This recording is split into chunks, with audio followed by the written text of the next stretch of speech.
What are the prospects of holding it responsible for that? And finally, within which international mechanisms can its responsibility be established? Because in order to be held responsible, there has to be some kind of international court or other body that pronounces itself on that matter. When it comes to sources of international environmental law, so primary rules of international environmental law, the situation is simple because international environmental law is a part of public international law, and the sources are the same. Let me check whether you remembered what we discussed last time. Jelena was not here, so you are excused. But the others, tell me what are the sources of international public law? Treaties. The ones that I don't remember in English. Customary law. Yeah, that's right. We talked about general principles of law, and you remember judicial decisions, writings of different theories. So all of them, they are in Article 38, if you remember, of the ICJ statute. These are the same sources of international environmental law, no difference. Well, not exactly. I mean, there is a difference. Why? When it comes to international treaties, which is the most relevant source of international law, what are the characteristics of international environmental treaties? First of all, they are so-called framework conventions. And second of all, they are based on natural science. What does that mean? Have you ever had a chance to take a look at an international convention in the area of environmental protection? I suppose not, because this area of law is not that familiar to you. But you would be surprised. We as lawyers, we are familiar with specific legal terms and language. But if you take a look at any convention dealing with environmental protection, you will have difficulties in understanding the language, because the language and the terms, they are based on natural sciences, because they must be written together by lawyers and scientists. The other issue that I raised here, that they are framework conventions. What does this word suggest? Framework convention. Does that mean that they, like a framework law, where they suggest the goal, the final goal, and then it's up to the country in what way they will fulfill it, but in best way. That's right. So basically, it is very difficult for states to come to a consensus about taking strict commitments. They don't want to do that. Any ideas why? Why are states so reluctant to take strict commitments when it comes to pollution and environmental degradation? Well, money. It's always about money, yeah. Because the damage and the assessment of damage, I mean, this can go who knows where. So this is the reason why they like to take things and to keep the things under control, and they are willing to take commitments, but those commitments are framework commitments, meaning that they are formulated in such a way that they always leave space for states to evade responsibility. Well, how this is usually done? You have a provision, you have a part of that provision, a formulation, according to national circumstances. Full stop. And the state can say, well, our national circumstances are this and that. We were not able to fulfill that commitment. So, unfortunately, this is one of the characteristics of international environmental treaties. The second source of international environmental law is international customary law. I can tell you, and you can see it on the slide, that they are rather rare in international environmental law. Any idea why? Why aren't there so many customary rules when it comes to environmental protection? Una? It is a new topic, but instant customary rules are not unfamiliar in international public law. So you can have a customary rule being created in just like 10 years. And this is not that new. I mean, international environmental law, as you will see later, started to evolve in the 1970s. So quite a number of years now. Huh? But maybe that goes with the framework convention. That's right. Because according to the national, maybe that's why the national circumstance.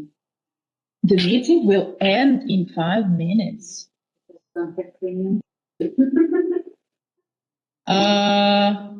Can you hear me? I have here on the screen an announcement that the meeting will end in 5 minutes. So just when it ends, you can go back. Yeah, I will. If that happens, then I will try to connect again. Okay, so be prepared that this might happen in 5 minutes. Okay, it's okay. I'm sorry. This is really something that has never happened. We've been having technical issues all along, so it's not a problem. Yeah.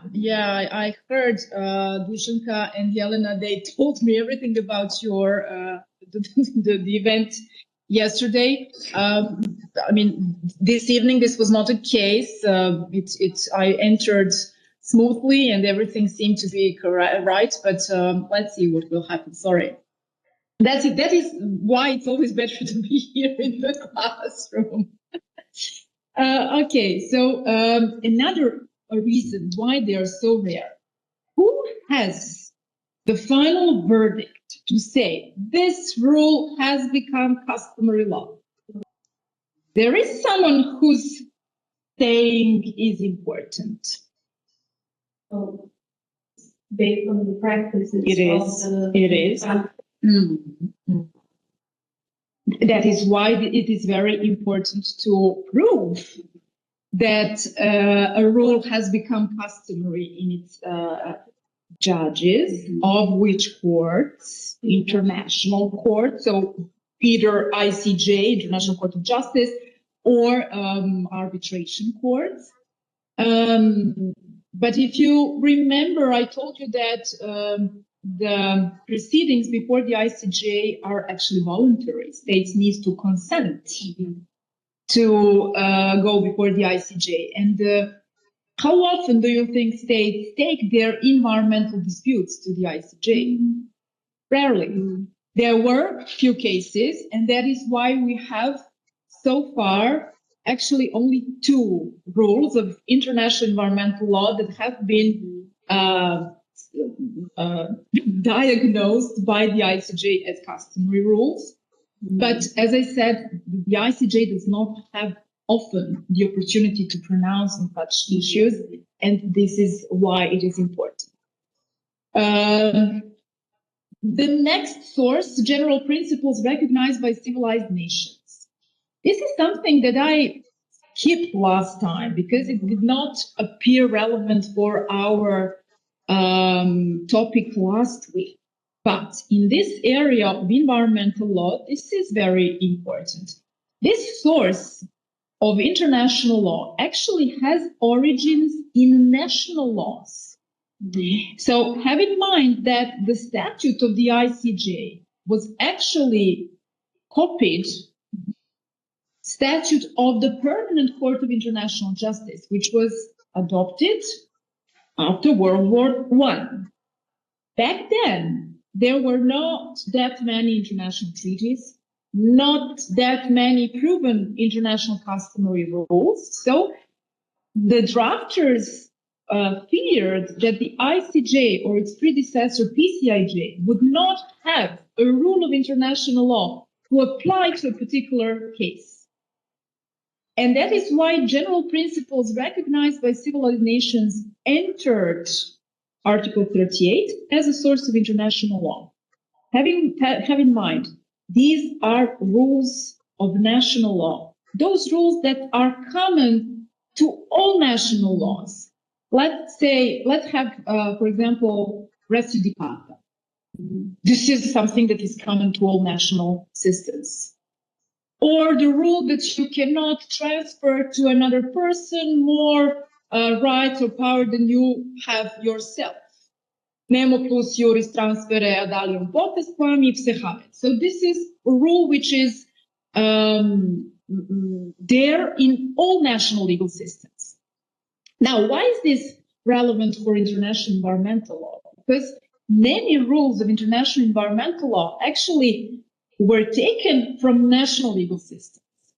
The rule of environmental impact assessment, the rule that you need to conduct an assessment of a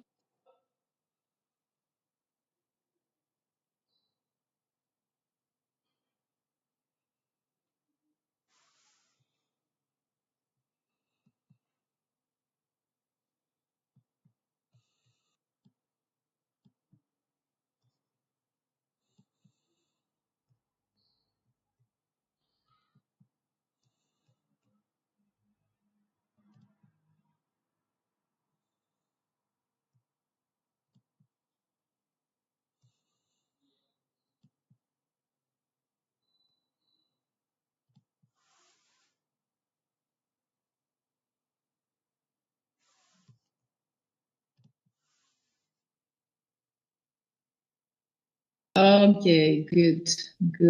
This is an opportunity to, put the speakers louder so that we can hear you better.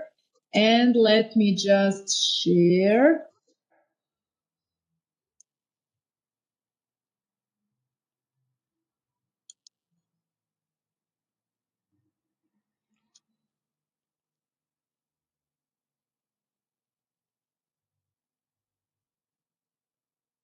Fine?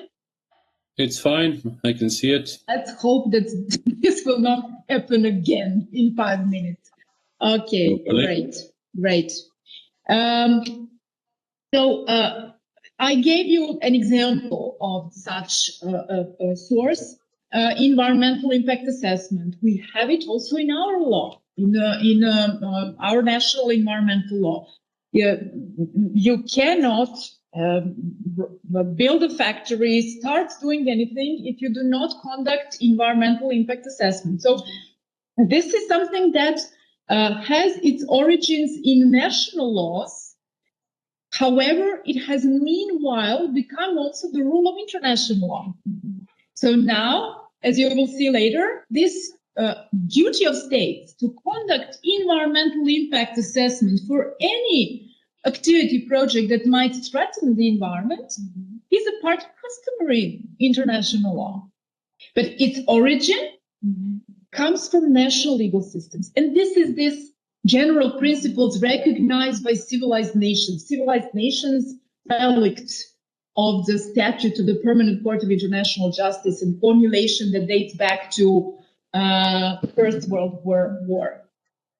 And last but not least, but we discussed this last week as well, and you, I hope, got the idea of how important soft law instruments are in the area of human rights law, but also in the area of international environmental law. So soft law instruments, different gender action plans, different resolutions, decisions adopted by conferences of the parties of different international environmental treaties. These are soft law instruments, and they're very, very important for developing gender-sensitive environmental commitments of states. Of course. The principles recognize this isn't that there is argument that this principle is kind of politically incorrect? Because who decides who is civilized and who is not civilized? Of course, as I said, Yeah, I don't think whether you heard me because you were just entering. I said the formulation is the relict of the time after World War One, when this formulation was used in the statute of the PCIJ. The only reason why it is still there is that the provision has not been amended. Meanwhile, not even when the statute of the ICJ was adopted. But the way it is now interpreted is by nations. So not civilized. That is very important for environmental law, especially in those nations that are not civilized. Speaking as a white civilian, I don't know, especially there, the environment is a problem. Of course. But today, all nations are civilized. This is, of course, it goes without saying that they are. As I said, this is really the formulation that we even stopped noticing because we know that this is from the past, and that it does not mean today, it's not interpreted today the way it was back when this rule emerged. So now briefly about different principles of international environmental law. I mentioned environmental impact assessment. So you've got an idea what it means. This is a rule of national legal systems as well. I'm sure you are all familiar with YADA projects. So what was happening and what is still ongoing is that there is currently a study on its environmental impact in Serbia. When we talk about international law, there is a specific convention on transboundary environmental impact assessment, meaning that if there is a potential that a specific project which will occur in a given country will have negative transboundary effects for the territory of another state, then that state has to conduct transboundary environmental impact assessment. So this is now the rule of international law. And I mentioned earlier that this is one of the two rules that the ICJ confirmed is now a part of customary international law, meaning that all states need to respect it, whether they are parties to this ESPO Convention on Transboundary Environmental Impact Assessment or not. So this is the rule that binds, it obliges all the states in the international community. Okay. The same goes for the prevention of transboundary environmental harm. So this is another rule that the ICJ confirmed is today a rule of customary international law. What does it mean? A state cannot do anything on its territory that will cause damage to the territory of its neighboring state. It has to do everything that it can in order to prevent that. This is also a customary rule of international law. That's prevention of transboundary environmental harm. Shorter, no harm rule. This is how we call it in international environmental law. No harm rule. Sustainable development, I'm sure that you've all heard about it. But can you explain me what is behind sustainable development as a principle of international environmental law? What does it actually mean?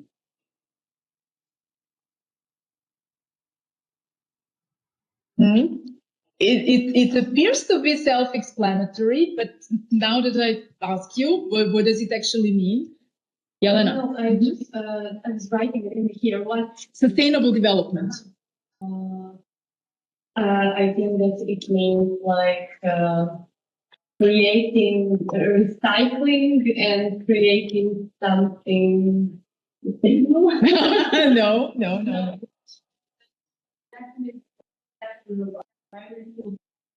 also lasting in the future, but also connected to other rights. You see, we have two words, sustainable and development. Development is the main word. So the world needs to develop. We need to develop economically, technologically, infrastructurally, whatever. This goes with a certain price and negative effects for our environment. So development needs to be sustainable, meaning that the way we are using the environment, the natural resources today, has to be in such a way to enable the future generations to do that as well. So we have to leave the environment to future generations in the way or in the conditions that they can also profit from it, that they can also use it for their benefits. So this is more or less the idea. Jelena is looking at me like, yeah, this is a very abstract principle. I mean, not able to be, it is not an operative principle. You cannot apply it on a specific case, but this is the most abstract general principle on which international environmental law is based. Like when you're doing the mining, and at one point the mine is empty, you're not leaving anything anymore to the future generation in that mine. Yeah, So not like necessarily, because if there are other mines, or you do that in a way not to destroy the environment completely. Okay, but then for that principle, you will not mine on that place if you know that it is not like a renewable source. Yeah, but Mine, but the next generation has to have water and that's right. soil. That's right. That's right. But as I said, this is an abstract principle. It is not meant to be applied in every particular situation, in the case of every mine or factory or whatever. So it is something that out of which all of these other principles actually emerged. Take a look at principle of common but differentiated responsibilities, another principle of environmental international law. Principle of common but differentiated responsibilities. How do you understand that? Common, but so we are talking about international environmental law. We are talking about states as subjects. Something happens in our state and affects us, but also affects the other country. We have the responsibilities, but because this is our project, we have more responsibility, maybe. Well, not exactly, but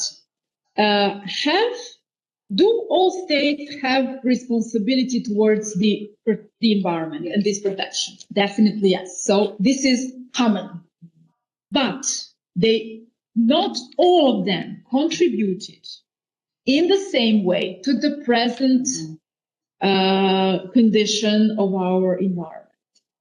So basically, what was behind this principle once international environmental law started to be established? Who were the states? Which states were the proponents of taking commitments at the international level back in the 1970s when this started to evolve? What do you think? So the most developed states, those that actually first undergone this industry revolution, but they are the ones who actually polluted the environment the most. And just imagine how interested were underdeveloped or developing states to enter into international environmental treaties back in the 1970s, 1990s. They were not interested.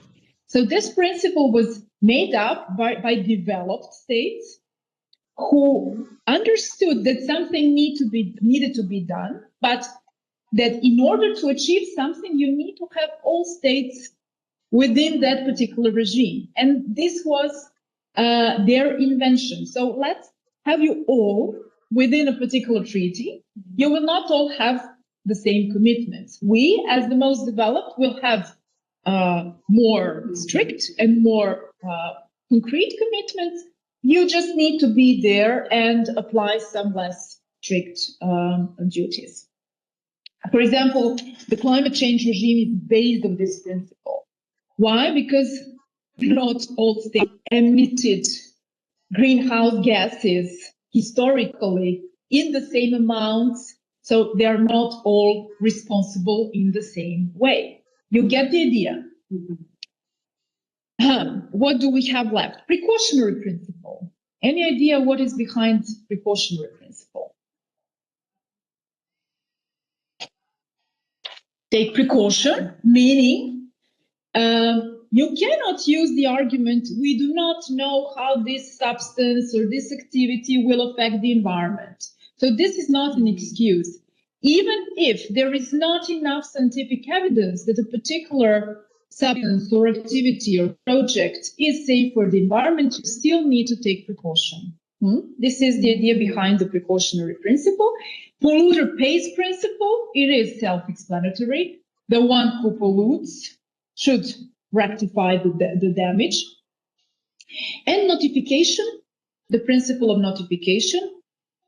If an environmental incident happens, the state needs to inform the others. You remember the Chernobyl accident and About that.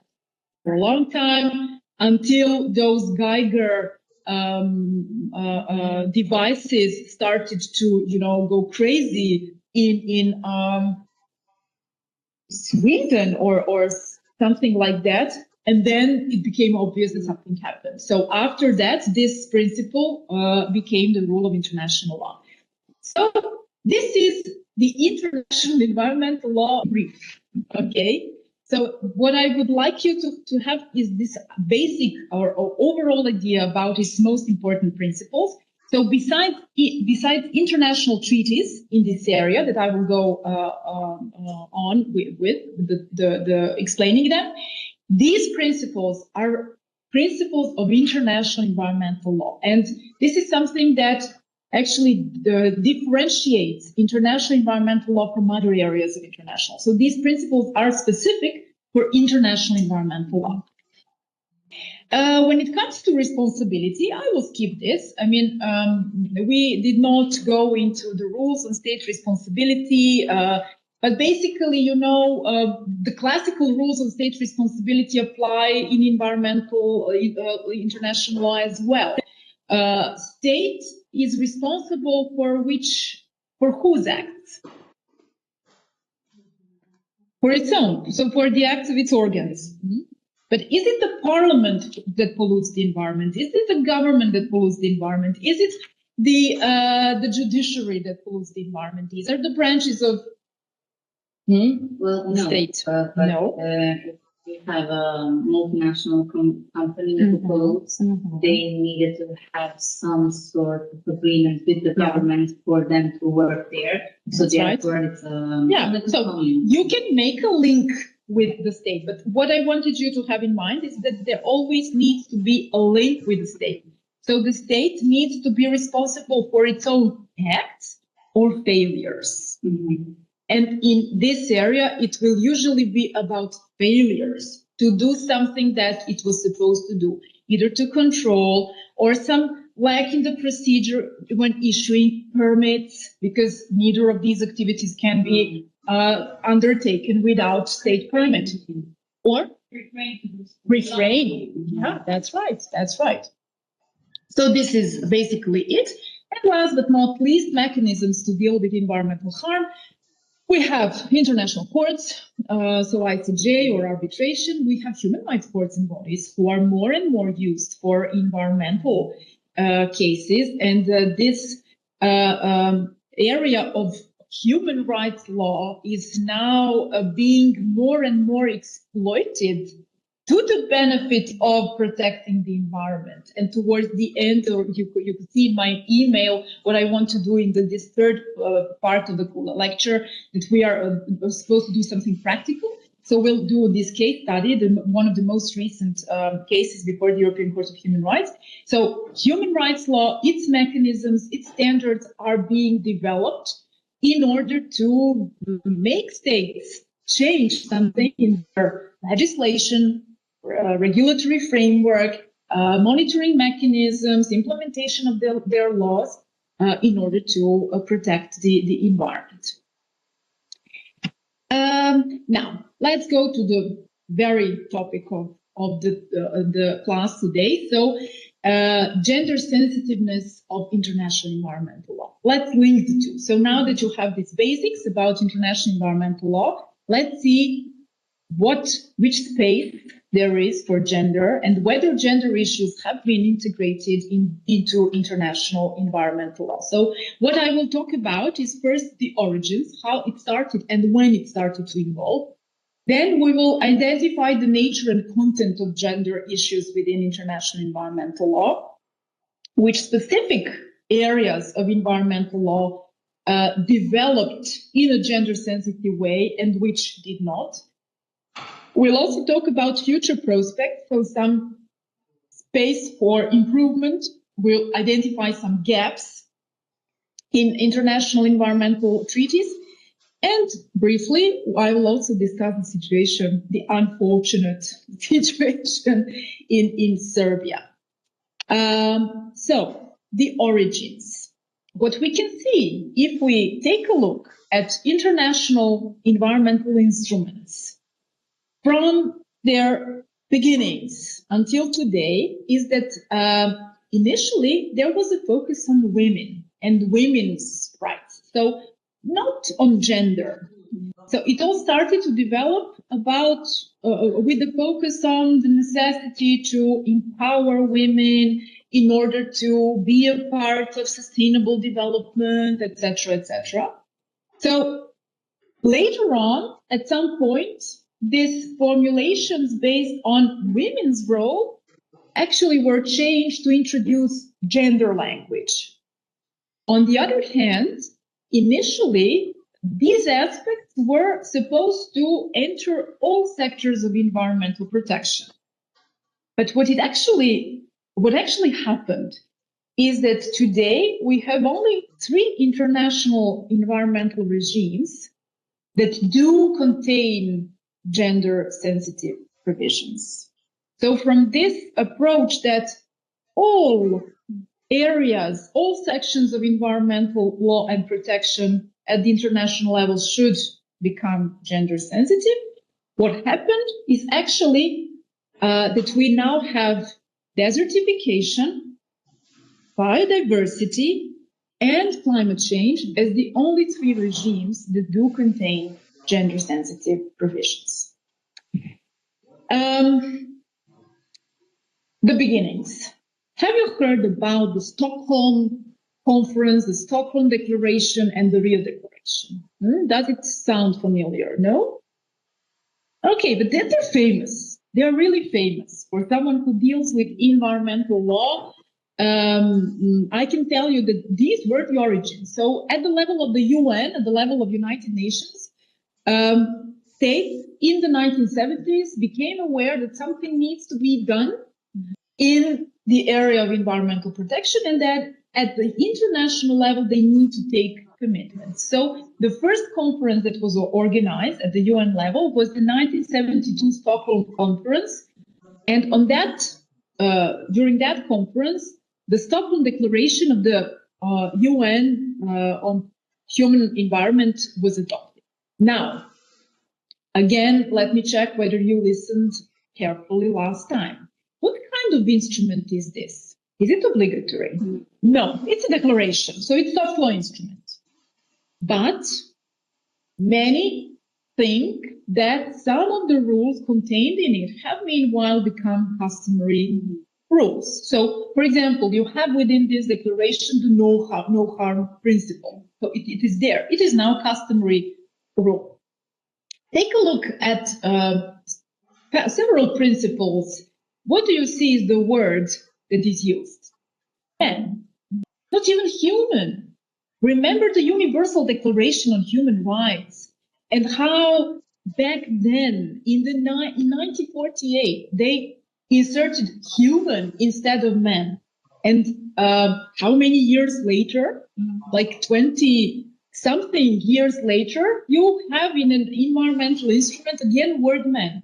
The focus was not on women, on this. Anyway, I'm not sure. I'm not sure. They were intended that explains why. I'm sure that there were some women in national delegations that represent the states.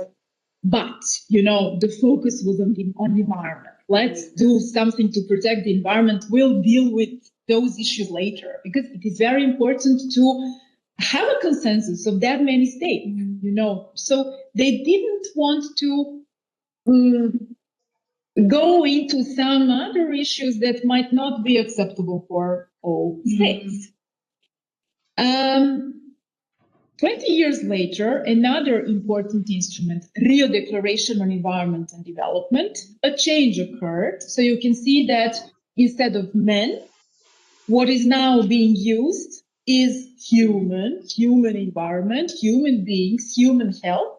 And for the first time in Principle 20, you have the formulation, the empowerment of women, and specifically their ability to effectively participate in their country's economic and social processes as an essential condition for sustainable development. So this is the only mention of women's role in the context of sustainable development. But again, Rio Declaration is soft law, so it is not a treaty. However, in the 1992 conference, which was very important for developing international environmental law, other instruments were adopted. One of them was Agenda 21. Again, can you guess its nature? Is it obligatory or not? No. Again, soft law instrument. However, we do have for the first time here the mentioning of gender-specific programs. So the word gender appeared for the first time, but it appeared in a soft law instrument. On the occasion of the 1992 Rio conference, two other treaties, international treaties, were adopted. One is the Convention on Biological Diversity. But what is relevant for the CBD Convention is that only in the preamble, you can find the word women, and their role. Actually, in the preamble of CBD, you have a reformulation of the principle contained in the Rio Declaration, but aiming in the context of biodiversity. So the role of women when it comes to its empowerment in order to deal with problems relating to biodiversity conservation. But what is important is that it was located in the preamble. Why do I stress that? What is the difference between the preamble of an international treaty and its operative part? It's an introduction.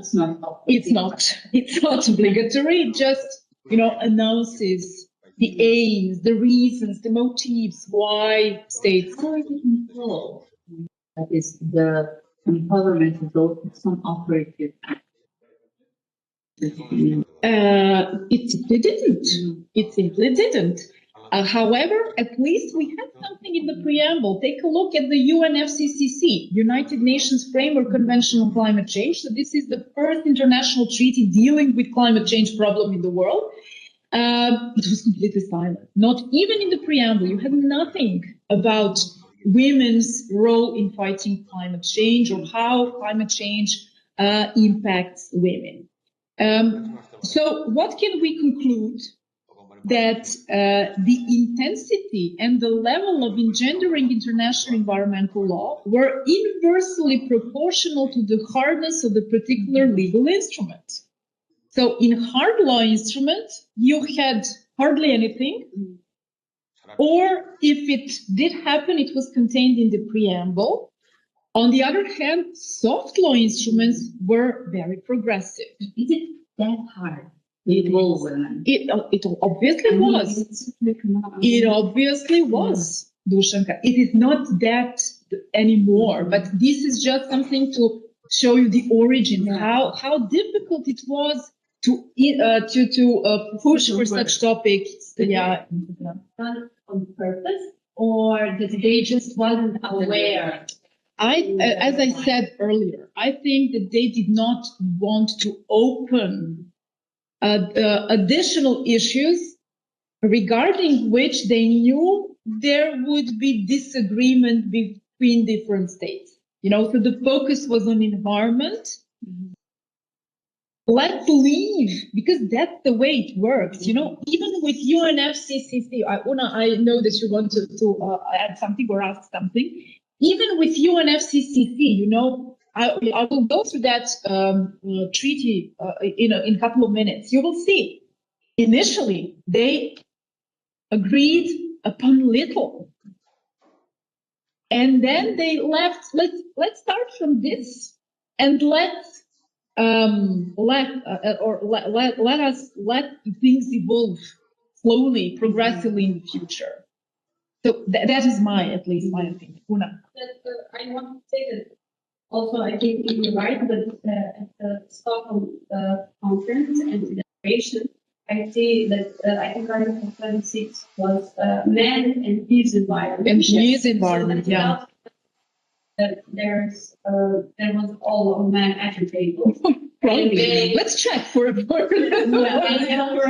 class. About our nature, our language, and they really, I think there was a perception that they're the nation, right? That's fine. Mother Earth. Mother Earth and sons of the Mother Earth. Yeah, unfortunately, that's right. So these are some kind of preliminary conclusions for the moment, but don't get that pessimistic. Meanwhile, things change, at least on paper. So we'll see whether in the field things have changed. But the first step forward was already 1994. So just 2 years after the Rio Declaration and Rio Conference, during which the other two conventions, CBD and UNFCCC, were adopted. So just 2 years later, the United Nations Convention to Combat Desertification was adopted. Are you familiar with the word desertification? Yeah. Okay, so it's basically to fight drought, erasing forests, and as a consequence, you have dry land, etc. So again, in the preamble, the role of women was stressed, again in the preamble. But for the first time, we also have in the operative part of the treaty something to say about women's roles, and not negligible, because if you take a look at Article 5, which deals with obligations of affected parties, so obligations of states, you have it is their duty to promote awareness and facilitate the participation of local populations, particularly women and youth, in efforts to combat desertification and mitigation efforts. Of course, you can see even in Article 10, even in Article 19, the focus is on what? Participation. What does it suggest? What did these provisions aim at? Formal equality or substantive equality? Formal. So it was just about gender parity, gender balance, give them an opportunity to participate so that their voice can be heard. But it did not actually mean anything from the point of view of the effects of that participation, whether it will in any way contribute to substantive equality between men and women. A true step forward came with the Paris Agreement. Do you recognize the persons here on the photo?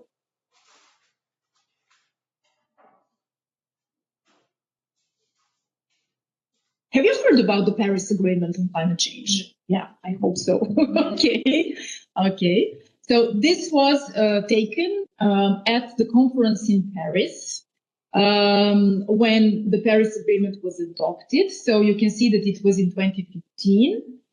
And you have the Secretary General of the United Nations, Ban Ki-moon, here in the middle, and the French president at the time, François Hollande, taking the hand of this person next to Ban Ki-moon. So, do you remember the terrorist attacks in Paris in 2015, yes. The Bataclan and in the theater? So, yes, of course. Yeah.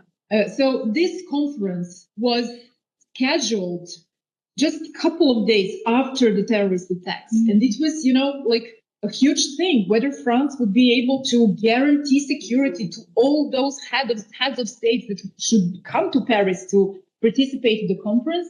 Fortunately, everything was fine, and they adopted the Paris Agreement. So Paris Agreement is the most important treaty relating to climate change. If we go back for a moment to the UNFCCC. So the UNFCCC, the one adopted back in 1992, is the basic agreement. Paris Agreement is an additional agreement to the UNFCCC. So it relies on UNFCCC. I was talking about the framework character of international environmental treaties. Take a look at Article 2 and the main objective given in the UNFCCC. It is duties of states to achieve stabilization of greenhouse gas concentrations in the atmosphere at a level that would prevent dangerous anthropogenic interference with the climate system. Do you understand anything?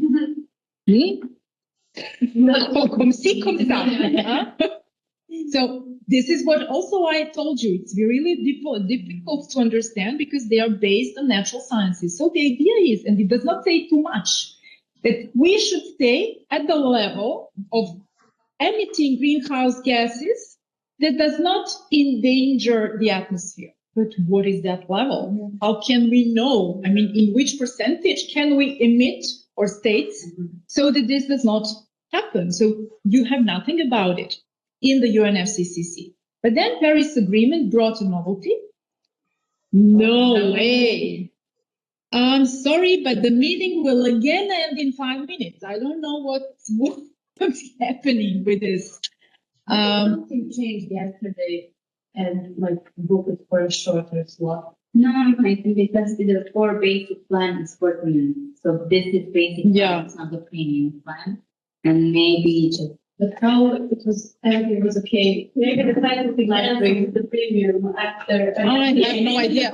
But I will have to warn Professor Krstić for her class on Saturday, but also that Anna Meti does something about that for your classes tomorrow and on Friday. So don't worry, I will give them the word about what's happening. So Alexander, Saiful, please, when this happens, I'll do the same. So I will reconnect again. Sorry for Of course, it's not an issue. Okay, thank you. So the Paris Agreement brought precision, and it is very important because 195 parties there are. So 194 states, and EU is also a party to the Paris Agreement. Which country is currently withdrawing from the Paris Agreement? Do you know? If I remember correctly, America withdrew when Trump. When Trump came to power. Yeah, he's the one because during his previous administration, he did the same thing. Then with Biden, they again entered the Paris Agreement, and now that we have again Trump and his second administration, they are again withdrawing, unfortunately. And why is this important? Because the United States are among the largest emitters of greenhouse gases. You want to have them inside the regime. Otherwise, I mean, the system. About the plastic straws. Yes. Yeah. He thinks that environmental protection actually, is against economic development. That's his priority. He's a businessman.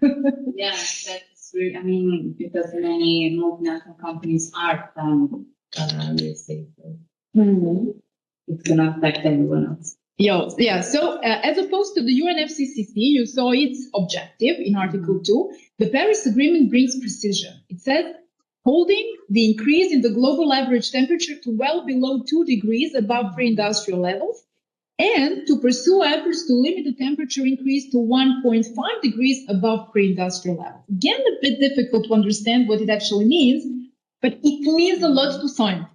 It does not mean a lot to us lawyers, but it actually means a lot to scientists because they can count which percentage of emitting greenhouse gases in the world should be, I mean, the reduction of which should be achieved in order to keep this temperature rise to these 2 or 1.5 degrees. What is now the case with the Paris Agreement is that each party has to bring its nationally determined contribution, meaning that it is up to every country to say in which percentage it will reduce its emission of greenhouse gases. So actually, they were given a discretionary power to decide. But what is also provided in the Paris Agreement is that every 5 years, the NDCs should be revised, and that every next NDC should follow the principle of progression. So it should be more ambitious, higher than the previous one. Okay, so that's the idea. For example, just to give you an example of Serbia, our initial NDC was 9.8% reduction by 2030, as opposed to the 1990 levels. And our next goal was more ambitious. It is now 13.2 by 2030. Whether we will achieve that or not, well, definitely not. But this is something that we sent to the Secretariat of the UNFCCC and the Paris Agreement as our NDC. This is important to explain because of the continuation of our story about gender. So Paris Agreement actually relies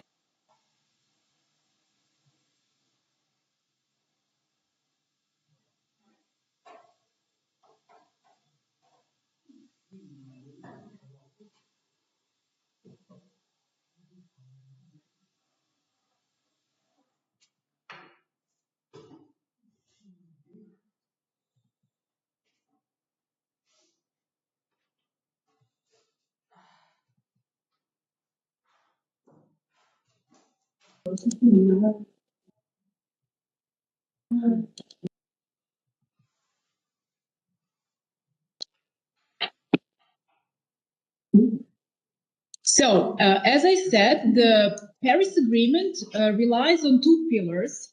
One is mitigation, duties to mitigate. So states have the duty to mitigate climate change. What does it mean? They have to do something to reduce the emission of greenhouse gases, because greenhouse gases are the cause of climate change, of the heating of the atmosphere, and then of climate change and different consequences. So the first pillar is mitigation. How can that be achieved? Through clean energy, through energy efficiency, through sustainable transportation, etc., etc. So these are mitigation commitments. On the other hand, the states have adaptation commitments. Adaptation meaning they have to again take some commitments and activities, undertake activities to adapt to the changing climate and to the consequences of climate change. Can you think of something that might count for the adaptation to the changing climate? Building higher. That's right. For the rivers, I don't know how to say it. Banks, river banks or something. So, yeah, especially at the seaside for states who are low-lying, who have low-lying coasts because they are threatened by the sea rise level. Or, we also had floods a couple of years ago. Maybe this is also because of climate change.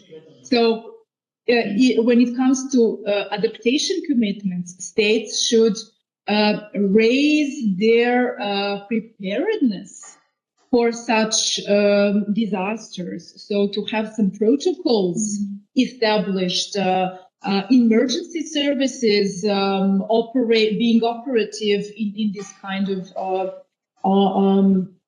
situations.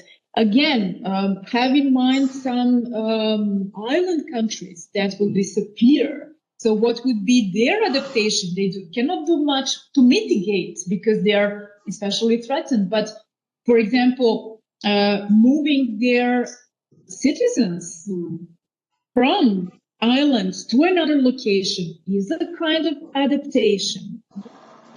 So why am I so focusing on mitigation and adaptation? Because in the Paris Agreement, we do have very concrete provision on adaptation, requiring states to take gender equality into account when designing and thinking about measures that would qualify as their adaptation measures to the changing climate. So this was a big thing, for the first time in an international treaty, you have this Article 7, which deals with adaptation commitments, so one of the two pillars of the Paris Agreement, requiring states to make all those measures and activities gender responsive.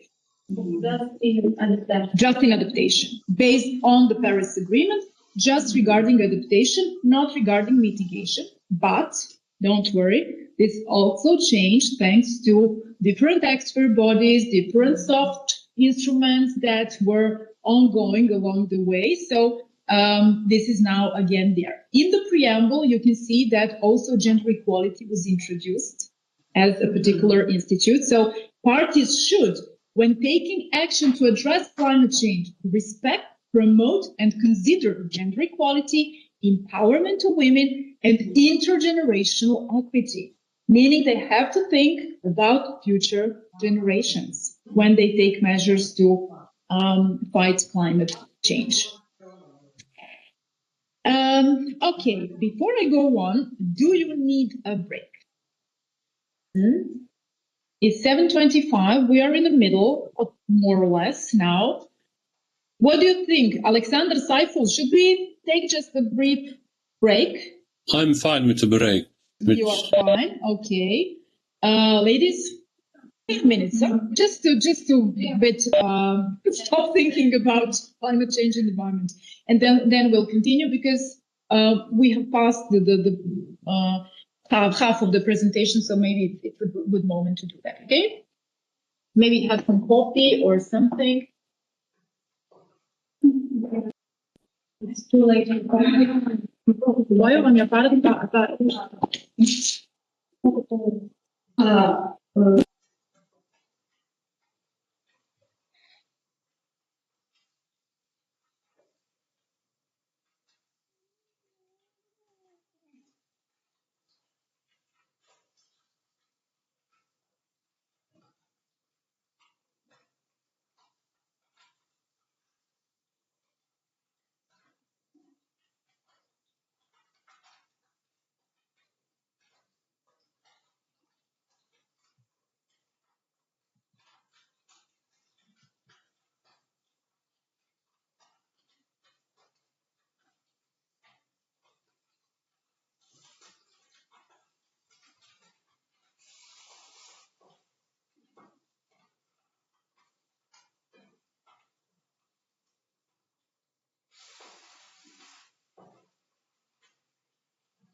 না কোনো বসে পাবো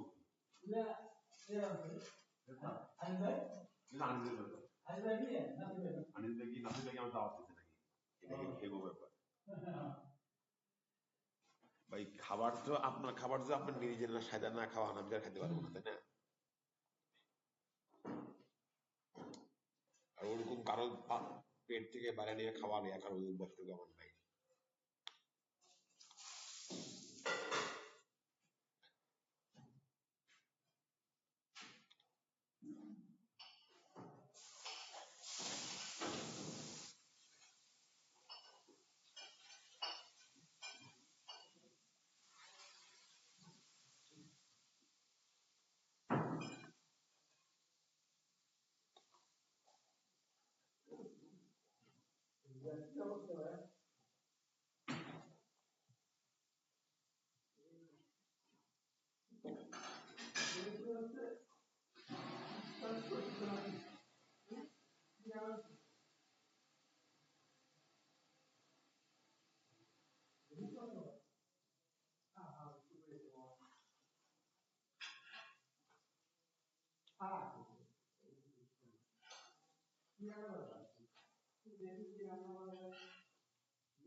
Ready to continue? Ready. Okay, Ready. great. So, okay, we more or less covered this. Yeah. So what I wanted again to stress is that as opposed to Agenda 2021 and Rio Declaration that intended to integrate this focus on women's role and participation and also gender sensitive programs across environmental sectors. Actually, what we have today is that we have only these three regimes being developed to take into consideration gender responsiveness of measures that states are undertaking. What also can be seen is that soft law instruments and subsequent practice actually contributed to integrating gender perspective into a particular regime. You remember the UNFCCC, the United Nations Framework Convention on Climate Change. Was there anything about women or gender? No, it was completely silent on that matter. And then in the Paris Agreement, which is a subsequent treaty to the UNFCCC, you have in the operative part certain provisions that relate to gender dimensions. Soft law instruments play a significant role, as you will see in the follow-up of this presentation. So I have here the examples of the relevance of soft law instruments when it comes to engendering environmental protection regime. Now, I don't know, you're most probably not familiar with how the system works, but the point is that it is all about compliance. You're familiar with that term. Mm-hmm. So there is no responsibility, no mechanism that could establish the responsibility of a contracting party in case it is not undertaking, executing its commitments. What is actually being done is that through some soft procedures, the state is being pressured to change its policies and measures and practice if it is not doing enough to meet its commitments. So how it works? Basically, in the following way. So you have a treaty, you have, for example, the UNFCCC, and you have the so-called COP, Conference of the Parties. Every state party to UNFCCC has to send reports to the COP, the Conference of the Parties, about what it is being doing. It has been doing in order to comply to its commitments. Then the COP asks a committee of experts to revise it and to give specific recommendations to a particular state party what it should change in its practice in order to meet its commitments. And then the COP can issue recommendations. So the Conference of the Parties is the main body at which individual contributions or lack of contributions of particular states are considered, but also at the Conference of the Parties, certain general topics are being discussed, put on the agenda by certain states and then being discussed by the others. This is what happened with regard to gender. Because if you remember, and we all also mentioned that twice, UNFCCC had no mention of women, gender, nothing. Then in 2001, at the conference of the parties that was held in Marrakesh, for the first time, some states introduced gender as a topic for discussion. And after 2001, every next conference of the parties did discuss the gender aspects of states' commitments when it comes to climate change. So in 2014, at the conference of the parties that was organized in Lima, the program of action on gender was adopted. In a way, a gender action plan. So what states should do in order to make their actions and measures and policies with regard to climate change more gender sensitive and gender responsive.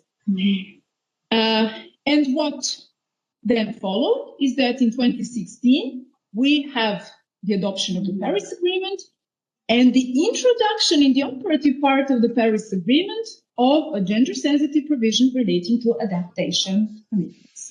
So you can see how it's developed through soft law instruments. But these soft law instruments are also a way to influence individual states because, you know, this, for example, Program of Action on Gender, the Gender Action Plan within the UNFCCC, it asks the states to take into account gender, but then afterward they have to report about it. So in their NDCs, in their nationally determined contributions, they have meanwhile started to refer to gender, saying we have adopted this or that legislation that includes the gender dimension, or we have introduced gender budgeting when it comes to climate change actions that we undertake, etc., etc. So you can see how soft law instruments can actually do a lot. The same happened with biodiversity convention. So essentially, what is the conclusion is that these soft law instruments, whether they are gender action plans, whether they are called, I don't know, resolutions of decisions of the conference of the parties, no matter what they are called, they did contribute to introducing gender aspects in subsequent agreements, but also influencing the content of the vision. In what way? And this is something that I will now address. You remember the focus on gender issues in the Desertification Convention. It was solely aimed at participation. So how many women count? Let's count women. Let's see how many women we have in delegation. Let's see how many women we have in this expert body or that expert body, etc., etc. But this is not the only important thing. This does not ensure the substantial equality. So what also happened, thanks to soft law instruments, that besides gender parity issues and gender balance considerations, gender equality, meanwhile, started to be pushed on the agenda of these meetings of different bodies, conferences of the parties, and certain guidelines were also drafted in that regard. So you can see that the switch also happened with regard to the content and the nature of the gender sensitiveness of particular international environmental regimes. You have here the example of the climate change regime and the chronology, how it happened. I won't go into those details. I will send you the presentation. You will be able to take a look at it. But the essence is that states have really been integrating gender aspects into their reporting. So now they do allocate a lot of space in their NDCs, in their national adaptation plans, in their national mitigation plans, how they will take into account the gender dimension of different activities and measures that they are undertaking. The situation is not perfect still. You still have a lot of states who neglect that duty. But if you follow the reports of the secretary of the UNFCCC convention, you can notice the improvement. So the number of states who are reporting on these issues is rising, and the quality of their answers is also becoming better. I will again give you Serbia as an example. In our NDC, we did refer to gender, and we did brag about having a particular provision in the law on gender equality that deals with gender equality with regard to environmental protection and access to environmental information for women, etc., etc. We also brag about the existence of a coordination body for gender equality, which also takes into account environmental aspects. But we do not say in that NDC that coordination body met once after its establishment, or that you cannot find any information about meetings, sessions, works, activities of that body on any website. So the long road is ahead of us. That is the conclusion. But, you know, at least our authorities, if we focus on Serbia, now have to report about that. And they have started to do that. Other countries as well. You can see that within the climate change regime, we have this gender action plan.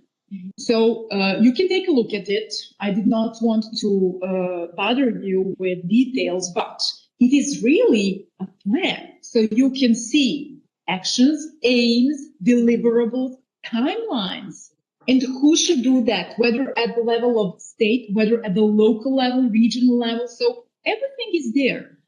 You just need to apply it and follow it. But yeah, being funded to do so, or is it only on the village level? It is up to states. I mean, the states need to fund that. If So you we are not having the no, of course not. UN is in a financial crisis at the moment. They don't have funds for their own staff, not to finance something like that. But of course, it is up to states to do that. What also is important that in the beginnings, gender was just an ad hoc issue. You know, one party proposes that this issue be put on the agenda of a particular meeting and they discuss it. But meanwhile, it has become a standing issue. And it is discussed now on every conference of the parties, meetings within these three regimes that have gender-sensitive provisions. You can see that with UNFCCC, it became a standing issue in 2012, with CBD, Convention on Biological Diversity, in 2008, in the Convention relating to desertification in 2012 as well. So we needed between 13 and 20 years since the establishment of these regimes that the gender issues become a standing issue, that they discuss it at every session. I'm wondering how much is it connected to the political will? So if there may be some regimes, hopefully not, but if it goes to the right side, backsliding, yeah, it might happen. Because I mean, we are talking about international level, so it is always about the interests of states. And there are always different interests involved. We do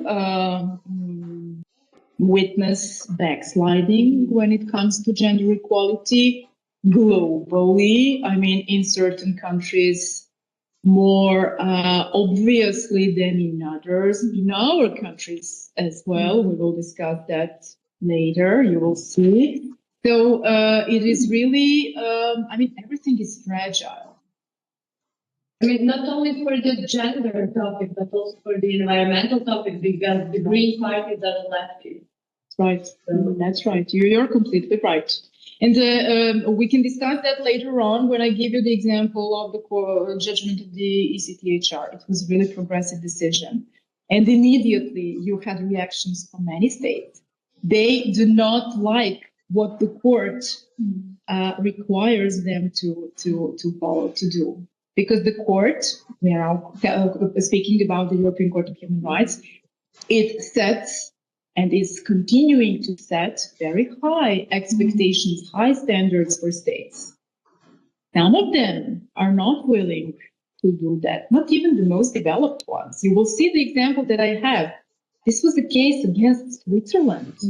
We're not talking about Serbia, whose environmental aims are not top of its priority. We're talking about Switzerland. When you think about Switzerland, you think about green fields and, cows enjoying a beautiful environment, unpolluted environment. And still, even Switzerland is not happy with the decision of the court. And some other states also tried to suggest the court that it went too far.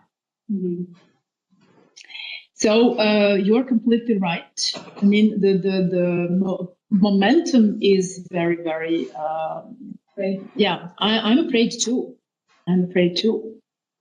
In the area of migration as well.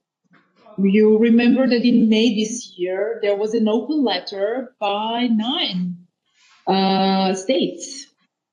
It was directed towards the European Court of Human Rights. They said the very same thing. They said the court is setting too high standards. We cannot meet them.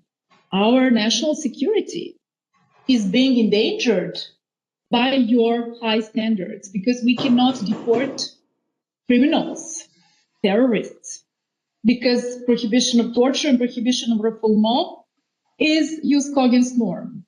No exceptions allowed. They don't like it. So let's see how this will evolve, but you are right. I mean, these issues, they have been very well accepted in the last couple of years or a decade or so, but recently things have been backsliding.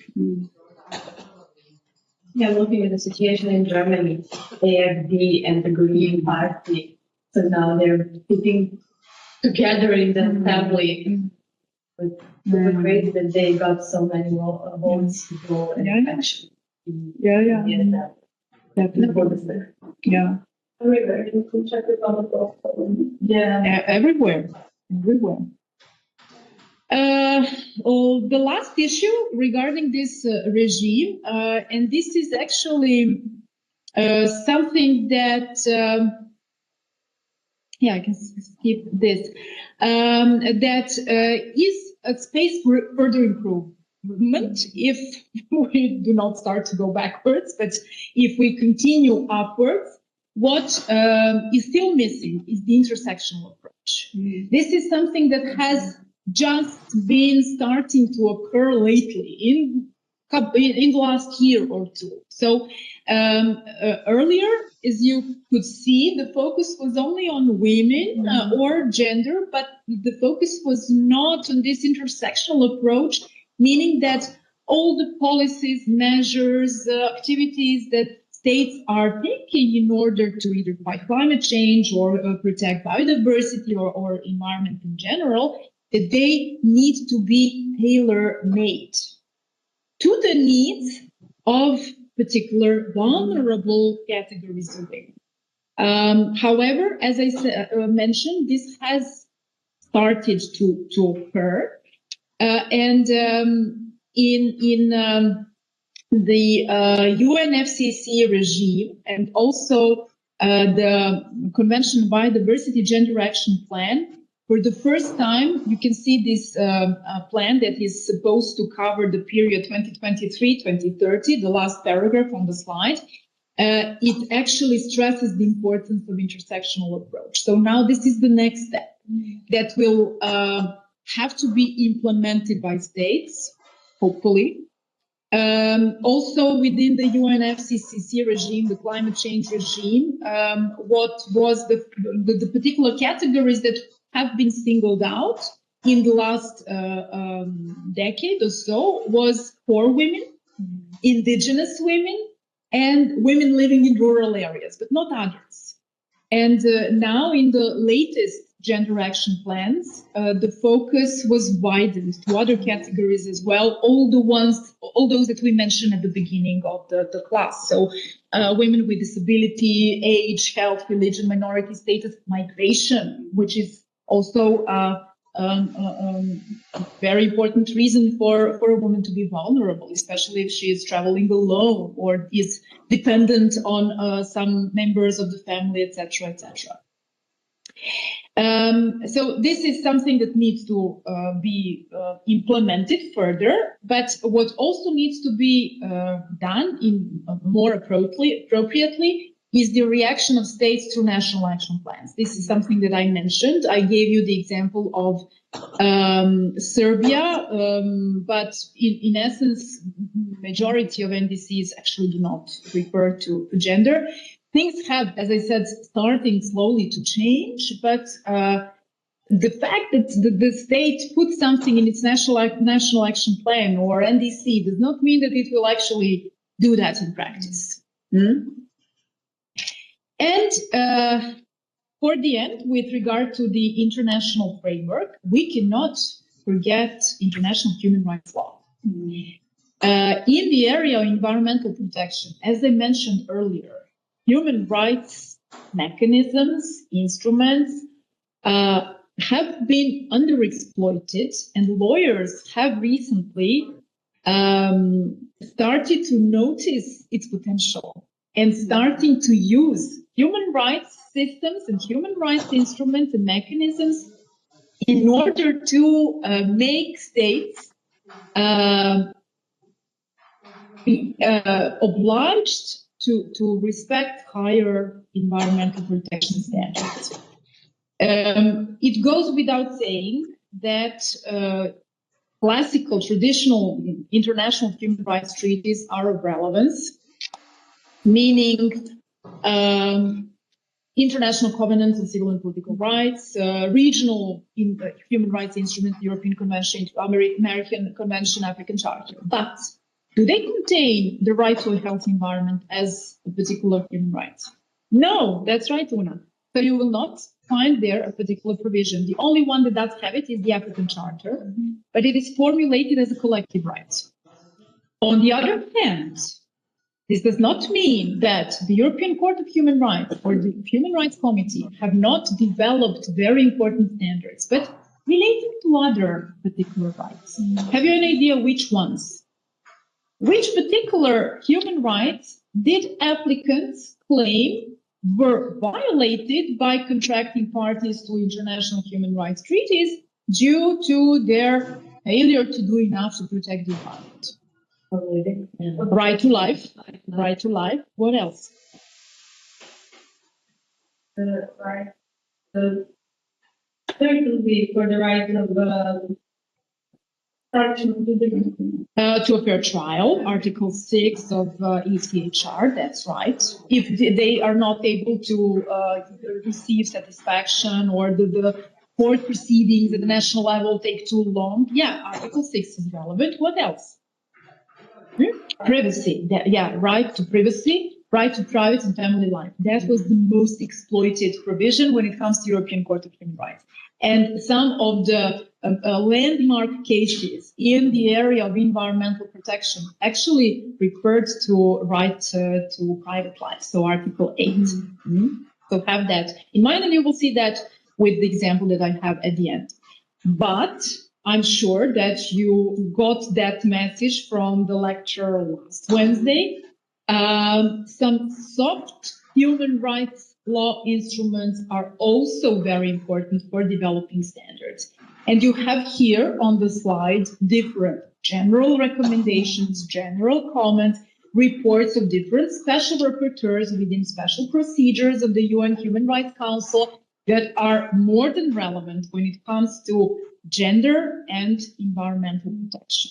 I think we connected the special rapporteur on environmental human rights defenders, and I think it's a new kind of because of the, especially connected to the issues. That's right. That's right. You have, for example, a special rapporteur on toxics and human rights. And I think that I have it on the slide. Yeah, the last one. Report of the Special Rapporteur on the implications for human rights of the environmentally sound management and disposal of hazardous substances and waste. Gender and hazardous substances. One of its latest reports. Take a look from 2024. You have some others, for example, the link between migration, migrant women, climate change, environment, and duties of states. CEDAW, this general recommendation number 37 on gender-related dimensions of disaster risk reduction in the context of climate change. Crucial one. Take a look at it. It's really so useful because it establishes clear both procedural and substantive duties of states when it comes to protection of women with regard to the disasters, environmental disasters, climate change, the consequences of climate change disasters, etc. So these, all these examples, they suggest that human rights mechanisms are really valuable when it comes to thinking about different arguments that you can use in whatever work you are doing, for whatever purposes you need in order, for example, to litigate, to strategically litigate, etc., etc. Don't forget their relevance. Of course, we do not have enough time to go through all of them, but you have them here on the slide, and I think that some of them you will have to consult for your homework. But in a way, I helped you. You have them on the presentation. I mentioned the relevance of General Recommendation number 37, but I won't go into details there. Just take a look at the final paragraph on the slides. This is something that is actually written in the General Recommendation. It says, all policies, laws, plans, programs, budgets, and other activities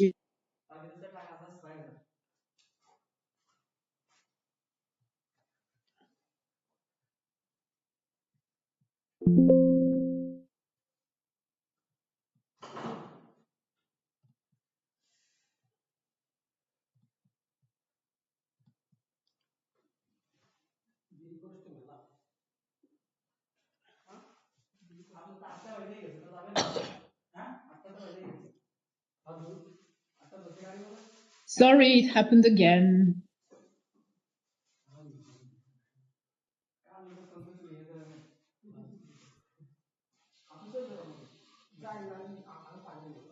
Okay.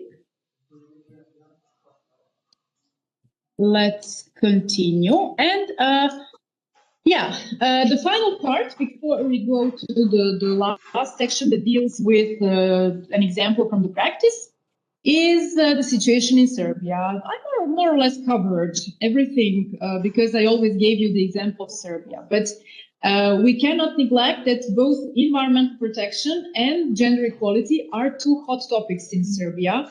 You have here the photo. We had environmental protests here in Belgrade and across Serbia because of that project.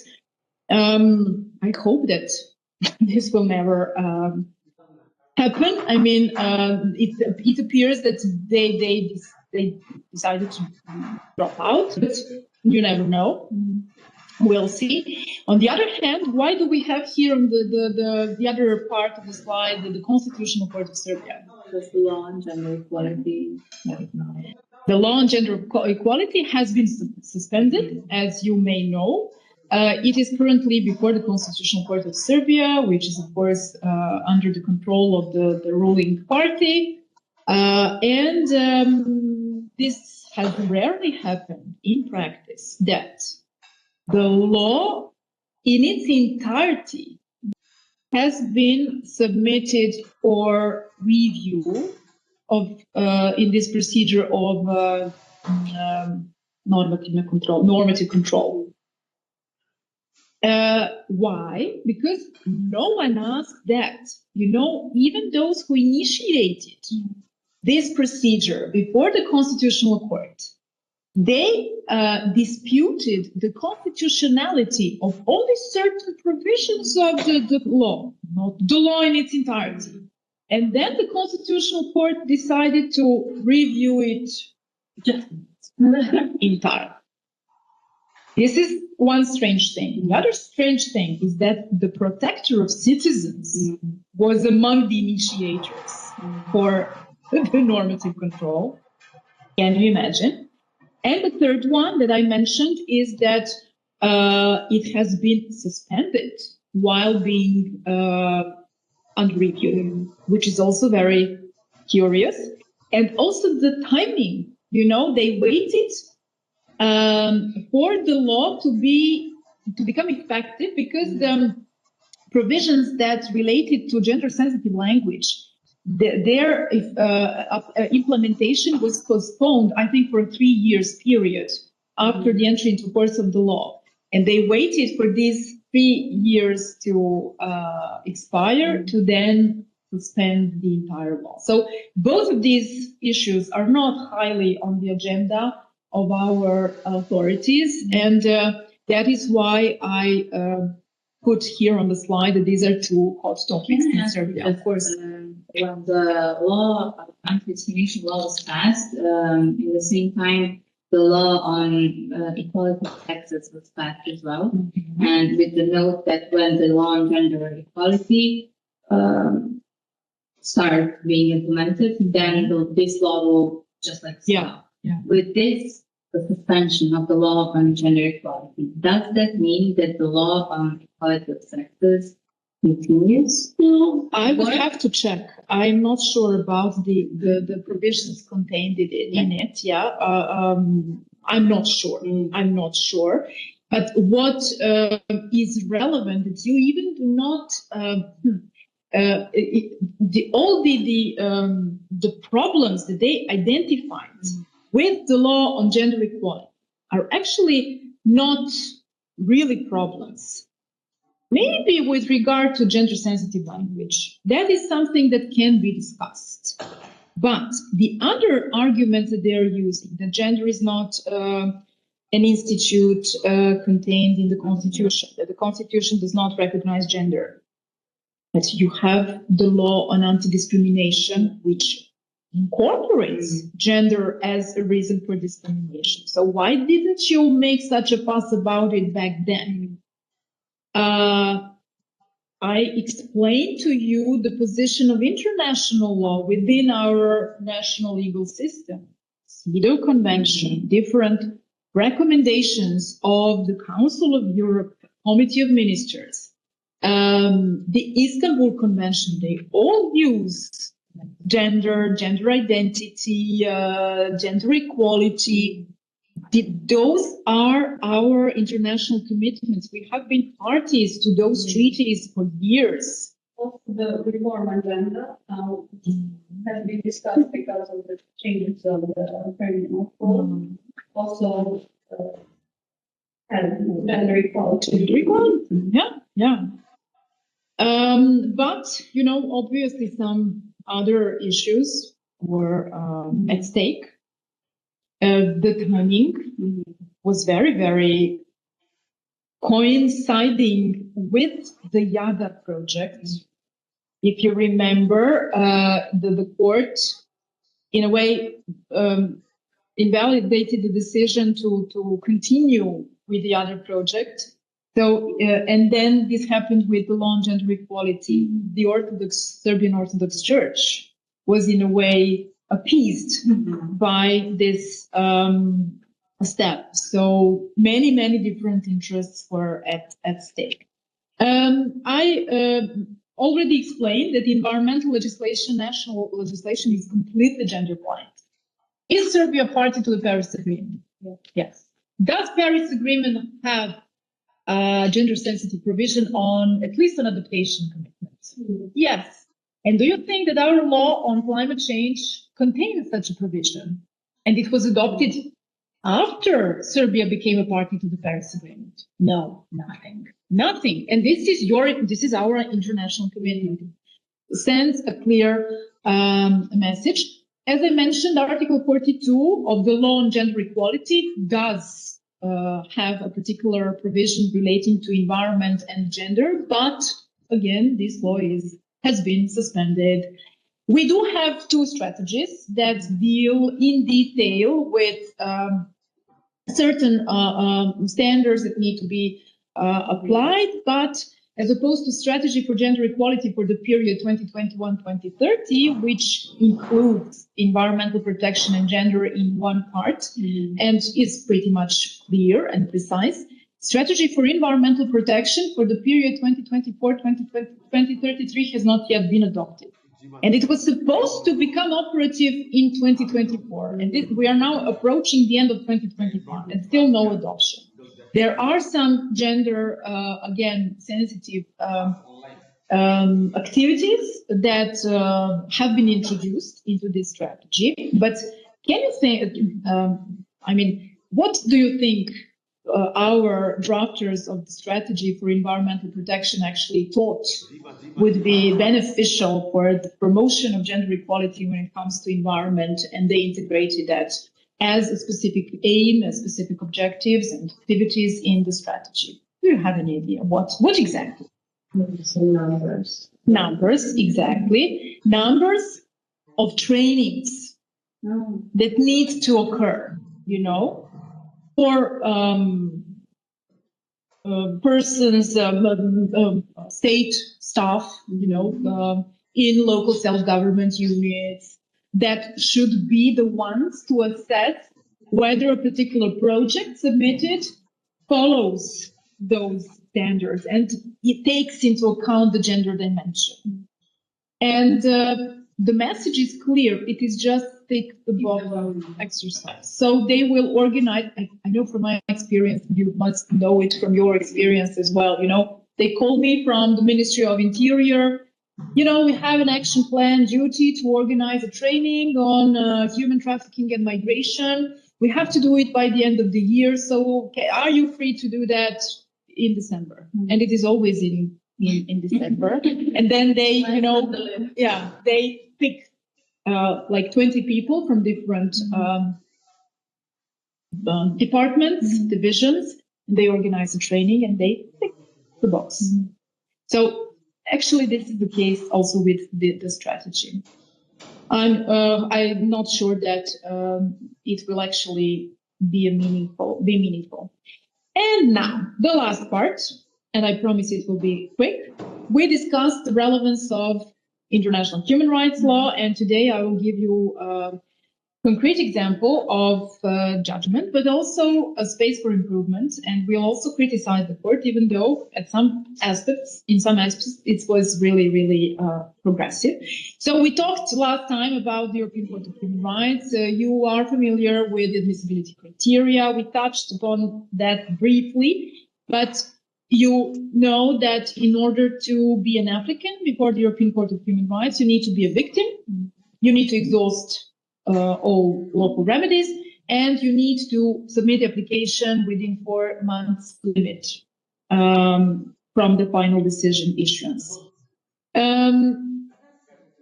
Last April, so in April 2024, the European Court of Human Rights delivered its first ever climate change judgment. Have you heard about it? It was written about it in the newspapers, in the media, because it was really huge. So the famous Klima Seniorinnen Schweiz and others case versus Switzerland. And why is it of relevance for us today? Not only because we discussed climate change, but because we also discussed gender equality and the link between gender and environment. And who can you see here on the photo? Women. And not only women, but older women. So this association is actually an NGO, Verein Klima Seniorinnen Schweiz, is their name. So this is a group, an association of older women coming from Switzerland. They are all nationals of Switzerland, and they had time, but also, will to pursue this aim at the national level. So they tried to, they actually took Switzerland to national Swiss courts, trying to prove that Switzerland, as a party to the Paris Agreement, was not doing enough in order to meet its NDC commitments, the percentage in which it promised it would reduce its emission of greenhouse gases. Once they failed to do anything or to achieve their aim at the national level, they went to the European Court of Human Rights. They had expert help because many experts in the area of human rights, climate change, environmental protection were willing to give them, to share with them their expertise and to help them build their argumentation in a way to be successful. Still, it was a huge question mark up until the very end and the pronunciation of the judgment, whether the court would find the violation on the part of Switzerland or not. So it was really, really intense and neizvesno.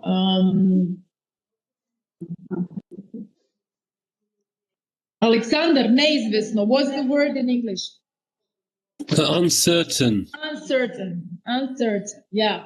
So why was it uncertain? Because you remember what has to be the first admissibility criteria: victim status. So who submitted the application? NGO plus 3 individuals. So not only NGO, but 3 individuals. Or again, older ladies with severe respiratory and other chronic disease problems due to heat waves. So they claim that heat waves affected older women differently than the other part of the population. And so they had to prove that they were victims in terms of the European Convention of Human Rights. So just imagine this problematic strategy that they had to build. First of all, to link climate change and human rights, because this was the first judgment ever. Then to claim that states within the Human Rights Convention have specific positive duties with regard to climate change and reduction of greenhouse gases. So it was really something that was very uncertain, as Alexander said. However, they managed, and their main complaint was that Switzerland didn't do enough. So its response to climate change was inadequate. Their climate policies were not adequate. And due to that, the violation of the right to life and Article 8 that Una mentioned, right to private life, occurred.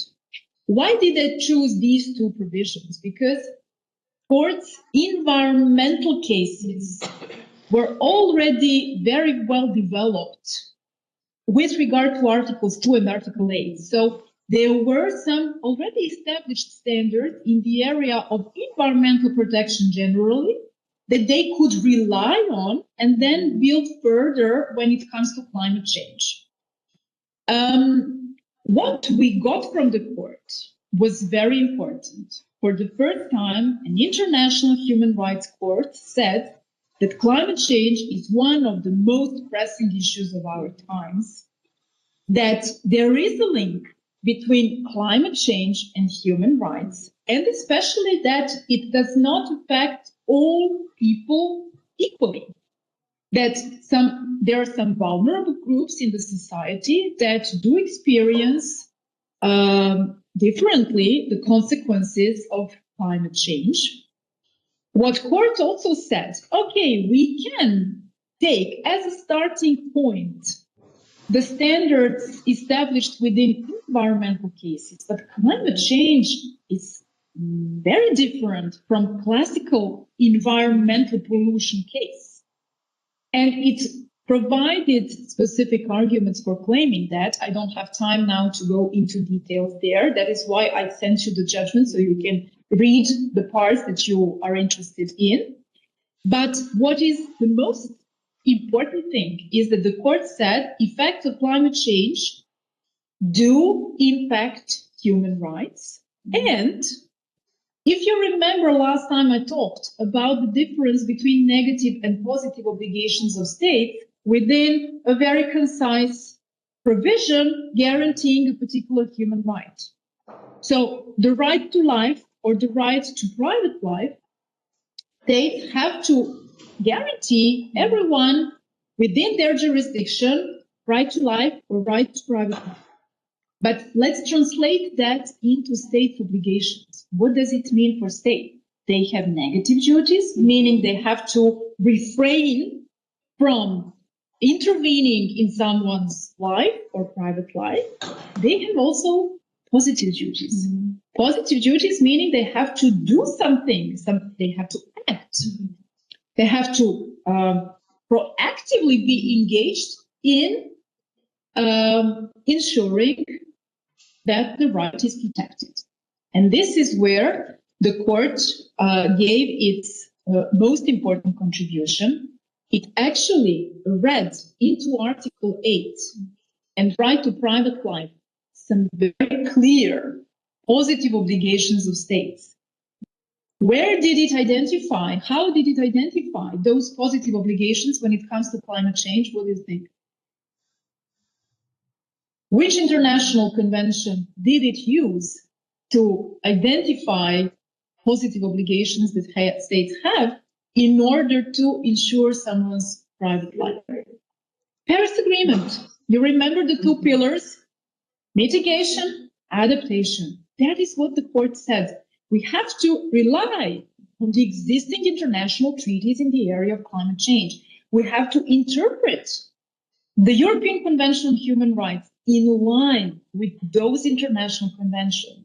So what it means is that Switzerland had a positive duty to mitigate climate change, meaning do more than it did with regard to its national legislation and implementation of that legislation, the timelines for doing that, but also when it comes to adaptation. Now, this is what the court said. Did I mention anything with regards to positive obligations that takes gender into account? No. And there is not.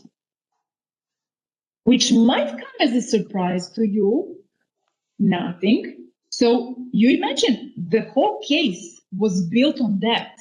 A group of older women taking Switzerland to the court because climate change affects them differently than other women and the rest of the population. But were the other three victims also women? Yes. Yeah. But nothing about gender. So the same conclusion would be if some adult men were the victims. Well, not necessarily, because I mean the court did. You remember, it did acknowledge the disproportionate effect of climate change on vulnerable groups. So it did, in order to prove the victim status and this criteria for admissibility, it did pay attention to the fact that they were vulnerable. But then when it comes to identifying specific standards for states to follow, not just Switzerland, but Serbia, other states, positive obligations, nothing. Right? To the private life does include positive obligations of states to mitigate climate change, to adapt climate change, we should interpret those duties in line with the Paris Agreement, but no positive duties when it comes to integrating gender into states' actions and plans and measures in order to either mitigate or adapt to climate Maybe the change. same reason. It's not to make the two topics. Definitely. Yeah. Make it even more. Yeah. That is also my opinion. Maybe we are wrong, but it was, too much to also give that. The court had to do some diplomacy. No, it did not want to close the door to all climate change cases. But again, it had to leave the door open to only some. Otherwise, there would be a flood of applications relating to climate change. This is something that I did not mention, but in this context, you might want to know that the court said that the applications coming from 3 individual victims are inadmissible because they could not fulfill the victim criteria because they were not especially exposed to the high risk of climate change. They did not manage to prove that. That's the elegant solution, to leave the door slightly open. It said NGOs, environmental NGOs, dealing with protection of the environment, climate change, they can submit applications. So it, in a way, did a clever thing. It did not completely shut the door to climate change cases, but it kept it under control. Who can submit? Because the criteria, this threshold, has been set very high. On the other hand, when it comes to gender, you can see that it did not want to go into those issues because at that moment, it was too much. The good thing was that we got the first ever climate case from the European Court of Human Rights.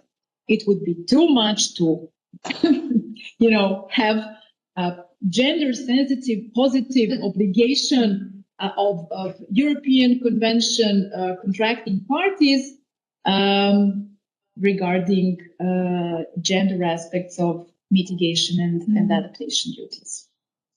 It was simply too much. Now, just for the end,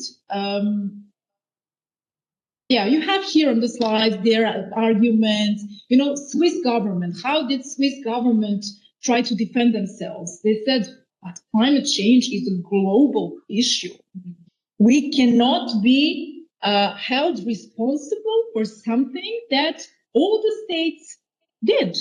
How can you measure our contribution in that? It is impossible. And they try to invoke common but differentiated responsibilities principle and hide behind it. But the court said, no, we are not interested in that. We just want to take a look at Switzerland as an individual contracting party and assess the fulfillment of its international commitments. That is the only thing that we are interested about. And this is also very important answer coming from the court.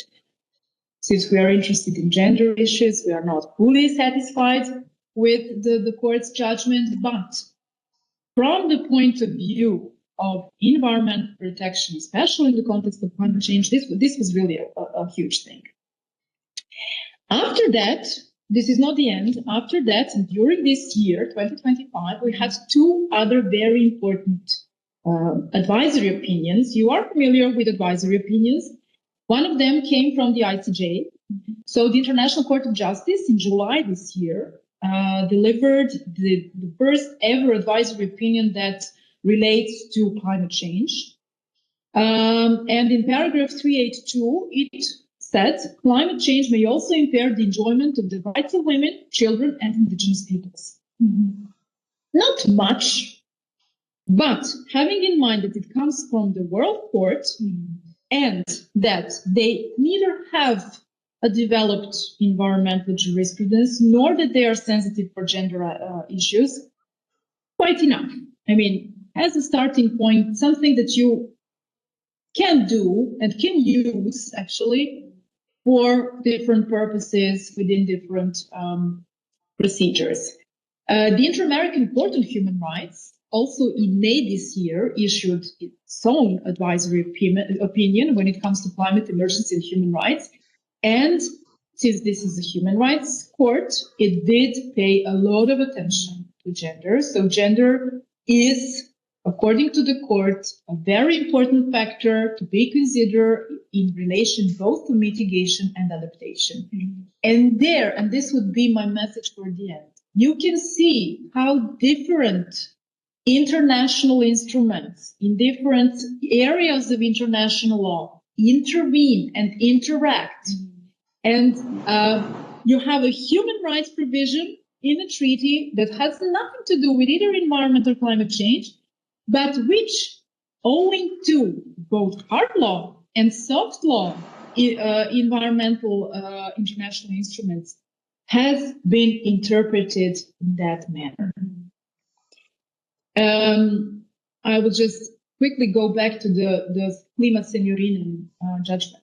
If you take a look, the court relied and invoked different special rapporteurs' reports, CEDAW General Recommendation 37. So all those soft law instruments that I put you on that slide, you remember, were integrated into the European Court of Human Rights judgments. And actually based on that, the court managed to give such a decision. They did not use it. They just listed it in that part of the judgment where they list international law and then national law. Did you have a chance to take a look? Yeah. It is. And it is a starting point, you know. This is how the court works. It slowly pushes the button. Maybe today, this was not an issue, but hopefully, you know, with some, not next, or I don't know, in a couple of years, but it will happen. Mm-hmm. And meanwhile, the jurisprudence of other bodies will also evolve, and it will be under the influence of those bodies. CEDAW standards, special procedures, this all contributes, gender action plans, this compliance system within the Paris Agreement. This all slowly builds the standards, and then suddenly you will have an effect, at least in the form of a judgment. What happens in the field, that is another story, but we are here talking about law, international law, and you can see that much has been achieved. If we go back to 1979, and the Stockholm Declaration and man and his environment, up until today, where you have many soft law instruments, gender-sensitive provisions in international treaties, for the first time cases dealing with rights of older women in the context of climate change. Okay, not positive obligations for states in that regard, but this will come as well. Mm-hmm. Any questions? Professor Ka, I have a compliment about your lecture. Sorry, Saiful, I cannot hear you. Actually, I want to say one thing about your lecture. That is, your lecture, I enjoyed your lecture. You lecture like an environmental specialist. That is good. Like an environmental specialist. Thank you, Saiful. You know, this was the topic of my doctoral dissertation. I should be an environmental law specialist, you know, having that in mind. But thank you for your kind words. As I said, this will be the only opportunity to discuss environmental aspects of gender equality. But I hope that I managed to interest you into these topics and that you might consider, I don't know, researching something connecting to that as well. Definitely. But everything was clear. I mean, I will, homework. There is an assignment that I will send you. So this is a hypothetical case, which you will see 3 facts of the case, and you will have a task there. My request, my expectation would be to, based on those facts of the case, you will see everything is written in the document that I will be sending you by email, and you will have it posted on Moodle as well. Mm-hmm. So what I would like you to do is to identify relevant sources of law that would be applicable or useful to defend your client's arguments before any judicial body. I mean, you will see the facts of the case. So we are at the beginning of this course. So international law and gender equality, you are quite new into that topic. But this is why I only want you to give me international law instruments, both hard law and soft law, maybe some customary law rules. You remember the environmental impact assessment. It will have to do something with environmental impact assessment. You will see that case scenario is very similar to our Yadar project and how it might influence rural women, etc., etc. So what I want you to identify relevant sources and to identify or formulate claims, legal claims for your client. So basically, which rights have been violated, how would you defend your client, or not defend your client, but attack the state for its failure to do something. So all you need is actually in this presentation and the last 2 presentations, because we covered the basics of international law. You also had basics of international human rights law. Not too much, just identify relevant sources, to do a bit of research. Something else might come relevant. We did not, for example, discuss the right to water today, but there are some special procedure reports or other soft law instruments that are relevant, or treaty bodies, even recommendations that relate to the rights to water. So try to find those instruments that are relevant and useful for the case at hand, and imagine that you are a lawyer of that NGO who protects the rights of affected rural women in this poor area of country. Okay? Do you like deadlines? Do you need deadlines, or you prefer, long deadlines? Before we leave, the deadline, let's say 2 weeks. Is that enough? Yeah. Mm-hmm. And this will also be taken into account for your final grade. As I said, the assignments will be also assessed. Nothing very difficult, believe me, because we covered all that. Most of them we mentioned. Maybe just do a bit of additional research and you will find some additional useful instruments, okay? You have now the idea how the system works, where you can find the relevant standards. Now use it based on the facts of the case. Okay, Alexander, Ksenia? It's okay, it sounds interesting. Well, I hope that it will be interesting. Interesting. That is my idea. Okay. Okay. And of course, you will get feedback from my side. Send it to me by email. Fine. It will be posted on Moodle, but just send me by email. Okay. Okay. 2 weeks. 2 weeks from now. Fine. Yes, we have Una says that this is the 17th, so let's trust Una. That's it. I had really pleasure again working with you this evening. I won't see you for the rest of the course, but I will be in contact with all the other professors to see how you progress. And I'll see you again for human rights course. We'll have many topics together to cover within that course, okay? Bye-bye, Okay. everyone online. Goodbye. It was our pleasure as well. Thank you. Have a nice rest of the evening. You too. Goodbye. I just